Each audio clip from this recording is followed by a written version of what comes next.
ನಮ್ಮ ಮೇಕೆಗಳು ಇವತ್ತು ಗಾಡಿನ ಹೇಗಾದರೂ ಮಾಡಿ ಸ್ಟಾರ್ಟ್ ಮಾಡಲೇಬೇಕು ಅಂತ ಪ್ರಯತ್ನ ಪಡ್ತಿದ್ದಾವೆ. ಬಟ್ ಆಗಲಿಲ್ಲ.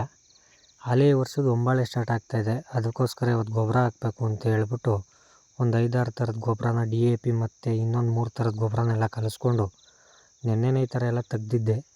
ಈ ಥರ ಎಲ್ಲ ಹಾಕ್ಕೊಂಬತ್ತಿದ್ದೆ. ಹಾಕ್ಕೊಬಂದು ಕ್ಲೀನಾಗಿ ಎಲ್ಲ ಮುಚ್ಕೊಂಬಂದೆ. ಎಲ್ಲವನ್ನೂ ಹಾಕ್ಕೊಂಬರೋ ವರ್ಷಕ್ಕೆ ಆಲ್ರೆಡಿ 3 ಗಂಟೆ ಆಗೋಗಿತ್ತು ಅಂದ್ಕೊಳ್ಳಿ. ಕೆಲಸದವರು ಬಂದಿದ್ದರು, ಒಬ್ಬನೇ ಏನು ಹಾಕಲಿಲ್ಲ. ಹಾಗೆ ನಮ್ಮಪ್ಪ ಮನೆ ಮೊದಲದಕ್ಕೆ ಜೋಳ ಎರಚು ನಾನು ಉಳುಮೆ ಮಾಡ್ತೀನಿ ಅಂದರು. ಅದನ್ನು ಕೂಡ ಉಳುಮೆ ಮಾಡ್ಕೊಂಡು ಬಂದರು. ಅದೆಲ್ಲ ಆದಮೇಲೆ ಅದಕ್ಕೆ ನೀರು ಹಾಯ್ಸೋಕ್ಕೆ ಬದುಗಳು ಎಳಿಬೇಕಿತ್ತು. ಇದಕ್ಕೆ ಡ್ರಿಪ್ ವ್ಯವಸ್ಥೆ ಇಲ್ಲ. ಹಾಗಾಗಿ ನಾನು ಮತ್ತು ಇನ್ನೊಂದು ಕೆಲಸದ ಅಣ್ಣ ಕೂಡ ಬಂದಿತ್ತು. ನಾನು ಮತ್ತು ಆ ಅಣ್ಣ ಪೂರ್ತಿ ಬದುನೆಲ್ಲ ಕ್ಲೀನಾಗಿ ಎಳೆದಾಕಿದ್ವಿ. ಹಾಗೆ ಒಂದು ಲೋಡ್ ಹುಲ್ಲು ಕೂಡ ಬಂದಿತ್ತು. ಹೋದ ಸತಿ ಈ ಥರ ಕ್ಯಾಂಟ್ರಲ್ಲಿ ಹುಲ್ಲು ತರಿಸಿದ್ವಿ. ಒಂದು ಹೊರೆ ಹುಲ್ಲಿಗೆ ಬಾಡಿಗೆ ಎಲ್ಲ ಸೇರಿಸಿ 190 ರೂಪಾಯಿ ಕೂಡ ಬಿದ್ದಿತ್ತು. ಹಾಗೆ ಸಂಜೆ ಡೈರಿ ಹತ್ರ ಹಾಲೆಲ್ಲ ಹಾಕ್ಬಿಟ್ಟು ಬಂದೆ. ಇವತ್ತಿನ ಕತೆ ಇಷ್ಟೇ. ಸಿಗೋಣ ನೆಕ್ಸ್ಟ್ ವ್ಲಾಗಲ್ಲಿ.